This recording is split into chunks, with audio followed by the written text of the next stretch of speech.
اللہ کہتے ہیں وَاضْرِبْ لَهُمْ مَثَلَ الرَّجُلَيْنِ، اے میرے پیغمبر ان لوگوں کے سامنے دو بھائیوں کا واقعہ بیان کرو۔ دو بھائی تھے، دو یا دوست تھے یا رشتہ دار تھے یا آپس میں کسی کاروبار میں شریک تھے، دو آدمی تھے جی۔ جعلنا لأحدهما جنتین من اعناب، ایک کو ہم نے ان دو میں سے ایک کو ہم نے انگور اس کے باغ دیے ہوئے تھے جی، انگوروں کے باغوں کا وہ مالک تھا، گویا کہ انگور کی تجارت وہ کرتا تھا، جاگیر جائیداد تجارت کے لحاظ سے ایک بھائی کو ہم نے خوب مال دیا تھا، باغ بھی ایسا تھا وَخَفَفْنَا بِنَخْلٍ، باغ ایسا تھا کہ چاروں طرف اس کی کھجور کے درخت لگے ہوئے تھے، درمیان میں انگور کا باغ ہے، چاروں طرف کھجور کے درخت لگے ہوئے ہیں۔ جعلنا بینہما زرعا، اور ان کے درمیان جگہ جگہ کھیتی بھی لگائی ہوئی تھی، ہم نے فصل بھی لگی ہوئی تھی۔ تین چیزیں ہو گئی، انگور، کھجور، کھیتی۔ کلتا الجنتین آتت اکلہا، پھر اس میں خوبی ہم نے یہ رکھی ہوئی تھی کہ یہ باغ بر وقت اپنا پھل بھی لاتے تھے، خوب یہ پھل بھی اس سے حاصل کرتا تھا۔ وَلَمْ تَظْلِمْ مِنْهُ شَيْئًا، اور کوئی چیز کبھی ہم نے اس کو کم نہیں دی، کبھی ہم نے اس کو اس کے لباس میں کمی نہیں کی، اس کے کھانے میں کبھی ہم نے کمی نہیں کی، اس کے دسترخوان پہ ہم نے کبھی کمی نہیں کی، اس کے جسم اور صحت میں کبھی ہم نے کمی نہیں کی، اس کو عزتوں سے ہم نے نوازا ہوا تھا۔ نانا، یہ اس ایک بھائی کی بات نہیں ہے، یہ میری اور آپ کی اللہ بات کر رہا ہے کہ تمہیں عزت میں نے دی ہوئی ہے، یہ عزت کے باغ میں نے دیے ہوئے ہیں، یہ کھانے والی عزت دسترخوان تمہارے سامنے میں نے سجائے ہوئے ہیں، یہ صحت میں نے تمہیں دی ہوئی ہے، یہ سارے کے سارے باغ ہیں، باغ ہیں۔ اس ایک بھائی کو میں نے ایسے باغ دیا تھا۔ وَلَمْ تَظْلِمْ مِنْهُ شَيْئًا وَفَجَّرْنَا خِلَالَهُمَا نَهَرًا، اور ایک اگلی چیز جو میں نے اس کو دی ہوئی تھی وہ یہ تھی کہ اس باغ کے درمیان میں نے نہر بھی جاری کی ہوئی تھی۔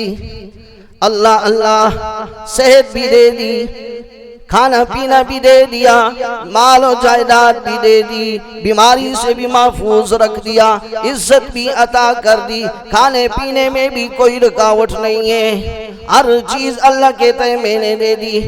وَكَانَ لَهُ ثَمَرٌ، اس کے ساتھ ساتھ ہر وقت پھل بھی لگا ہوا ہوتا تھا، گاڑی بھی ساتھ دے دیے، اولاد بھی ساتھ دے دیے۔ باغ کا پھل کیا ہوتا ہے جی؟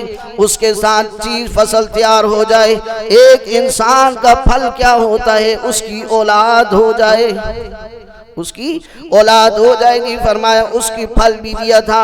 فَقَالَ لِصَاحِبِهِ وَهُوَ يُحَاوِرُهُ، اللہ اللہ، انسان ہے نا، جب اتنا کچھ اس کے پاس آ جائے پھر کیا کہتے ہیں۔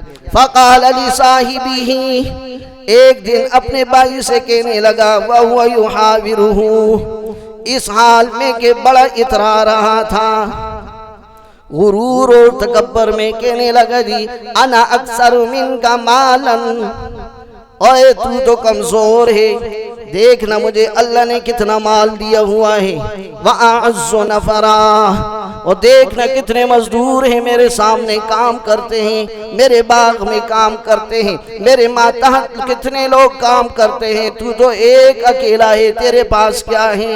میرے سامنے نہ آیا کر، میرے سامنے اونچی باتیں نہ کیا کر، میرے سامنے انگلی اٹھا کے بات نہ کیا کر، جب میں لوگوں کی محفل مجلس میں بیٹھا ہوں میرے ساتھ آ کے باتیں نہ کیا کر، میری عزت پہ حرف آتا ہے، میری مجلس خراب ہوتی ہے۔ وَدَخَلَ جَنَّتَهُ، اور اپنے باغ میں داخل ہوتے ہوئے وَهُوَ ظَالِمٌ لِنَفْسِهِ، اپنی جان پہ ظلم کرتے ہوئے کہنے لگا جی، قَالَ مَا أَظُنُّ، مجھے خیال نہیں ہے، أَن تَبِيدَ هَٰذِهِ أَبَدًا، اتنا بڑا میرا مال ہے جی، اتنے بڑے میرے باغ ہیں جی، اس میں نہر چل رہی ہے، مجھے تو خیال بھی نہیں آتا کہ کبھی یہ ختم بھی ہوگا۔ یہ تو میری 7 نسلوں تک ختم نہیں ہوگا، میں نے تو اتنا کما لیا ہے، اتنا جمع کر لیا ہے کہ ساری 7 نسلیں بھی میری کھاتے رہیں، تب بھی ختم نہیں ہوگا۔ اللہ کہتا ہے اس نے بھی یہی جملہ کہا کہ ما اظن ان تبید هذه ابدا، میں خیال نہیں کرتا کہ کبھی یہ ہلاک ہو جائے، کبھی یہ ختم ہو جائے، کبھی یہ فنا ہو جائے، کبھی میں غریب بھی ہو جاؤں گا، میں تو یہ خیال نہیں کرتا۔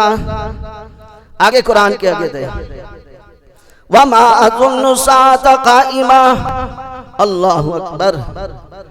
جب انسان اللہ کا ناشکرہ ہو جاتا ہے نا، پھر اس کو قرآن کی باتیں بری لگتی ہیں، قرآن کی باتیں حقیقت اس کو بری لگتی ہے، اور میں تو خیال نہیں کرتا مجھ پہ موت بھی آئے گی، ٹینشن، مجھے کوئی ٹینشن ہی نہیں ہے۔ بڑے بڑے ڈاکٹروں کے ساتھ میرے تعلقات ہیں جی، بڑے بڑے اسپتالوں کے ساتھ میرے تعلقات ہیں، مال کی اتنی کثرت ہے، اچھے سے اچھے ہسپتال میں چلا جاؤں گا، اگر مجھے بیماری نے چھو بھی لیا، اگر نہ ہو سکا تو اپنا ملک چھوڑ کر لندن چلا جاؤں گا، وہاں اپنا علاج کروا لوں گا، اتنا کچھ اللہ نے دیا ہوا ہے جی، اتنا میرے پاس مال ہے۔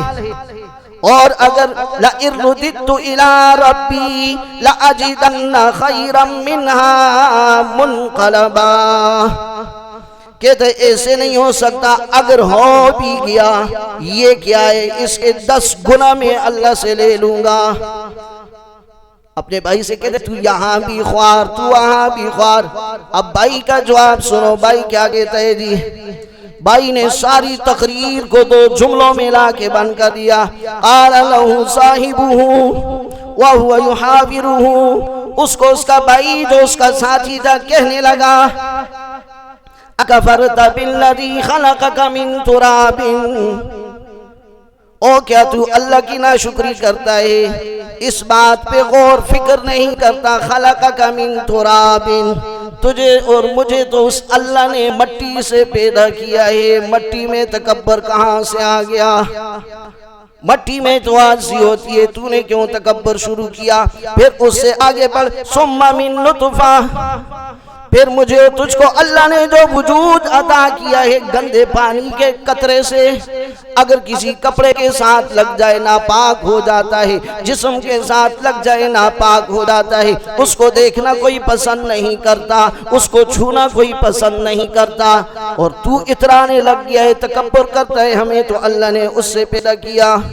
ثم سواک رجلا، پھر اتنا بڑا مشتنڈا تجھے بھی بنا دیا، مجھے بھی بنا دیا، لیکن میری بات یاد رکھنا، میں غریب ضرور ہوں، سننا جملہ اس کا، میں غریب ضرور ہوں، مال میرے پاس نہیں ہے، باغات میرے پاس نہیں ہے، اور میرے پاس نفری نہیں ہے، فوج میرے پاس نہیں ہے، فیکٹریاں میرے پاس نہیں ہے، کام کرنے والے میرے پاس نہیں ہے، لیکن یاد رکھنا، یاد رکھنا، یاد رکھنا، لیکنہ اللہ، لیکنہ اللہ ربی، میرا رب میرے ساتھ ہے، میرا اللہ میرا رب ہے، میرے باغ میرے رب نہیں ہے، میرا اللہ میرے ساتھ ہے، غربت ضرور ہے لیکن میں نے اللہ کو نہیں چھوڑا، مال نہیں ہے لیکن میں نے اللہ کو نہیں چھوڑا، جائیداد نہیں ہے لیکن میں نے اللہ کو نہیں چھوڑا، وَلَا أُشْرِكُ بِرَبِّي أَحَدًا، تو مال والا ضرور ہے لیکن تو شرک میں مبتلا ہے، شکر الحمدللہ، میں غریب ضرور ہوں لیکن مشرک نہیں ہوں، میں غریب ضرور ہوں، در در پہ جھکنے والا نہیں ہوں، میری اولاد نہیں ہے لیکن میں کسی در پہ جا کے اس نیت سے میں نے غسل نہیں کیا کہ اس پانی سے اللہ اولاد دے گا، میں کسی در پہ جا کے اس لیے نہیں جھکا کہ وہاں کے پتھر مجھے اولاد دیں گے، میں کسی درخت کے نیچے سے نہیں گزرا کہ یہ درخت مجھے اولاد دے گا، میں کسی گھوڑے کے نیچے سے نہیں گزرا کہ یہ گھوڑا میری شفاعت کرے گا، مجھے اولاد اولاد دے گا. ہمیشہ غربت میں ساری زندگی میں نے گزار دی ہے, لیکن وَلَا أُشْرِكُ بِرَبِّي أَحَدًا, رات کو بھوکا سو جاؤں گا, بھوکے پیٹ روزہ رکھ لوں گا, بھوکے پیٹ پیالی کے پیالے کے ساتھ افطاری کر لوں گا, لیکن اللہ کی ذات کے ساتھ کسی کو شریک نہیں بناؤں گا. اس لیے پیغمبر خدا نے کیا فرمایا, لوگوں رمضان کا مہینہ ہے, بڑا بابرکت مہینہ ہے, لیکن یاد رکھنا ہر کسی کی مغفرت ہو جائے گی, مشرک کی مغفرت نہیں ہوگی. قرآن نے بھی کہہ دیا, میرے پیغمبر کے فرمان نے بھی کہہ دیا, بات ہی ختم کر دی. آگے آپ نے کہا بھائی کو بھائی سے توڑتا, جو بھائی کو بھائی سے ناراضگی اس کی, لوگ بڑے عجیب ہیں, معاشرہ ہمیں توڑ رہا ہے, ہر سمت سے توڑتا ہے. آج لوگ مثال دیتے ہیں, لیکن یاد رکھنا کچھ باتیں انسان زبان سے نکالتا ہے, غور نہیں کرتا, فکر نہیں کرتا, لیکن وہ معاشرے کو ہی توڑنے والی نہیں ہوتی, بعض دفعہ انسان کا ایمان توڑ دیتی ہے. ایمان, آپ نے سنا ہوگا یہ جملہ, آپ نے سنا ہوگا یہ جملہ, اگر بائی کے رشتے میں, بائیوں کے خون میں وفا ہوتی تو مصر میں کبھی یوسف نہ بکتا. جملے بولے جاتے ہیں, اگر بائی کے خون میں وفا ہوتی تو یوسف کبھی مصر کے بازار میں نہ بکتا. بتاؤ یہ جملہ ٹھیک ہے؟ یہ جملہ ٹھیک ہے؟ ہمارا معاشرہ تو کہتا ہے ٹھیک ہے, نہیں کہتا. ہمارا معاشرہ کہتا ہے ٹھیک ہے. ابا اگر تو ہمارے لیے یوسف کے بھائی مثال نہیں ہے, ہمارے لیے یوسف کے بھائی نمونہ تو نہیں ہے, ہمارے لیے نمونہ ہے یوسف ہے, کہ جس نے اتنا کچھ ہونے کے باوجود اپنے بھائیوں کے ساتھ وفا کی ہے, اتنا کچھ ہونے کے باوجود اپنے بھائیوں کو اپنے ساتھ تخت پہ بٹھایا ہے, اٹھا کے گرایا نہیں ہے. گرتوں کو یوسف نے اٹھا کے مجھے اور آپ کو نمونہ دیا ہے, یہ نہیں کیا کہ اٹھو ہوں کو گرایا ہو اس نے. معاشرہ تو گراتا ہے, بھائی کو گرائے نہیں, بھائی کو نہیں گراتا. موسیٰ علیہ السلام کو دیکھو, اللہ کے سامنے کھڑے ہیں, اعلیٰ مقام مرتبہ ہے, اللہ نے دیا ہے نبوت کا. دنیا میں اگر عظمت و مقام عہدہ مرتبہ ہے, نبوت سے بڑھ کر کوئی بھی نہیں ہے. اللہ کا نبی ہے موسیٰ علیہ السلام, سامنے مقابل فرعون دشمن ہے, بڑا خطرناک آدمی ہے, خدائی کا دعوے دار ہے. اللہ نے کہا موسیٰ جا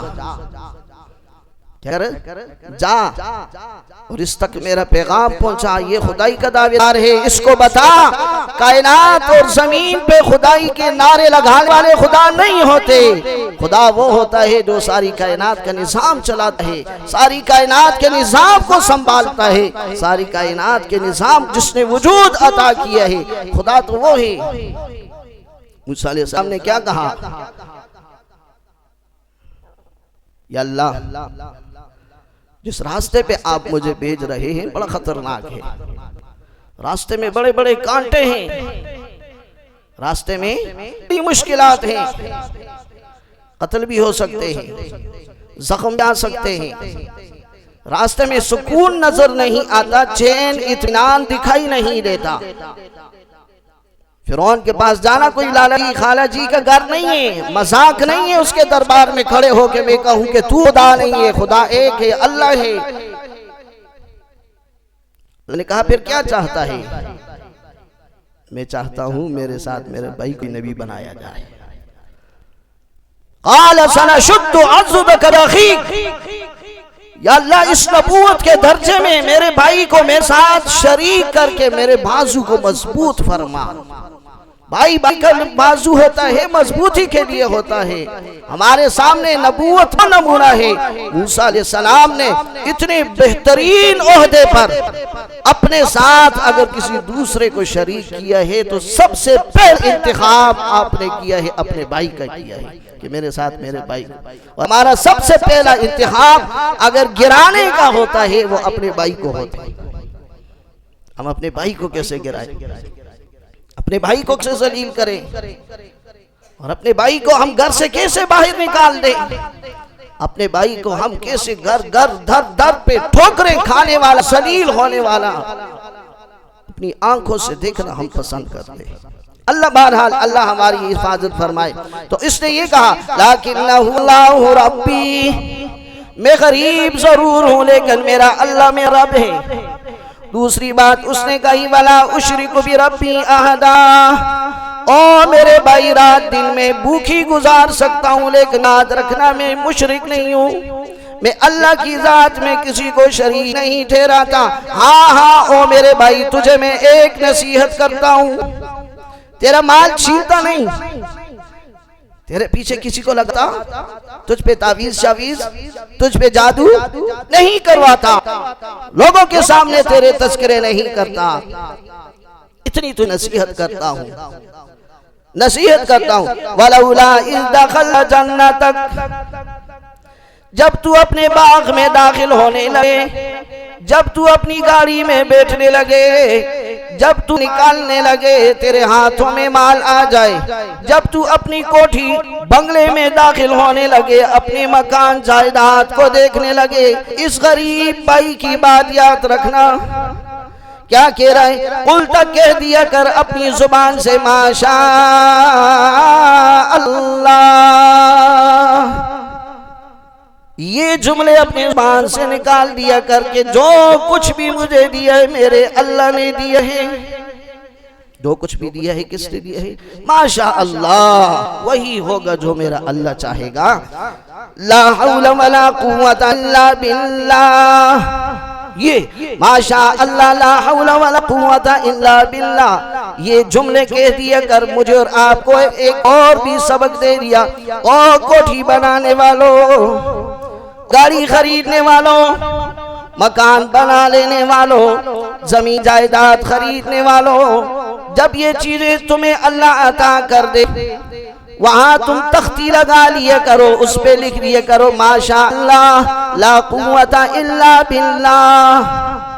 وہاں کالی کٹویے نہ لٹکایا کرو، کالے کالے کپڑے نہ لٹکایا کرو، کالے کالے جوتے نہ لٹکایا کرو۔ تو گاڑی کے ساتھ کالے جوتے لٹکاتے ہیں، پیچھے 25 لاکھ کی گاڑی خریدتے جوتے لٹکاتے ہیں، وہ کیوں؟ وہ نظر نہ لگے جی، اور پھر یہ جوتا اپنے گلے میں لٹکا تو یہ جان تو کروڑ کی زیادہ قیمتی ہے، اس سے گاڑی کو نظر نہ لگے، تجھے بھی نہ لگے نا، گاڑی نہ ٹوٹے تو بھی نہ ٹوٹے نا، گاڑی کو ٹوٹنے سے بچاتا ہے، اپنے آپ کو کیوں گراتا ہے، ٹوٹتا توڑتا ہے؟ اتنی بڑی کٹوی سینگ لگا دیتے ہیں گھر کے سامنے، بڑے بھئی بہو ہے یہ گھر ہے، سینگ کو دیکھ کے وہ منگول کے سینگ ہوتے ہیں بڑے بڑے، وہ لگاتے ہیں۔ تو منگول تو شیطان ہے، شیطان، تم سینگ لگا کے کہتے ہو کہ شیطان یہاں داخل ہو؟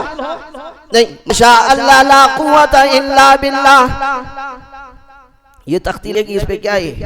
ہوگا وہی جو میرا اللہ چاہے گا ہوگا۔ اس کا مطلب کیا ہے؟ ماشاء اللہ لا قوت الا باللہ، اللہ کی طاقت کے علاوہ ساری دنیا زور لگا لے کچھ بھی نہیں کر سکتی، کچھ بھی نہیں کر سکتی۔